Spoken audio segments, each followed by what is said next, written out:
তো বন্ধুরা, ছেলের PA2 এর এক্সাম চলার জন্য আমি ভিডিও আপলোড করতে পারছি না। আমার ডেলি ইয়েতে ভিডিও আমি দিতে পারছি না, কারণ আমার ছেলের এক্সাম চলছে PA2 এর। তোমরা জানো যে মানে এখন বর্তমান দিনে বাচ্চাদের কতটা চাপ, তো সেখানে আমি ভিডিও বানাতে পারছি না। এখনও টাইম পাচ্ছিলাম না, তো ভাবলাম অনেক দিন করা হচ্ছে না, হয়ে মানে রান্না করতে করতেও একটু করে নিই, তো ওই জন্য আমি রান্না করতে করতে তোমাদেরকে একটু ভিডিও দিচ্ছি আপলোড। তো ছেলেকে নিয়ে ব্যস্ত, আমি সকাল টাইমটা পড়াচ্ছি, স্কুলে দিয়ে আসছি, গাড়ি আসছে, গাড়িতে তুলে দিতে হয়। আর ওর বাবা হচ্ছে রাতের দিকে ডেকে দিচ্ছে।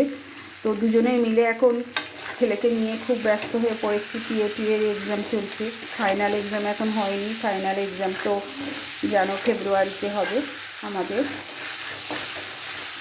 তো সেই কারণে আমি মানে একটু তো ব্যস্ত আছি, তো ভিডিও দিতে পারছি না। তো তোমরা প্লিজ সাবস্ক্রাইব করে দিও চ্যানেলে, তোমাদের কাছে রিকোয়েস্ট রইল। রান্না করতে করতে আমি ভিডিওটা বানিয়ে ফেলছি। এবার জল দিয়ে দেবো।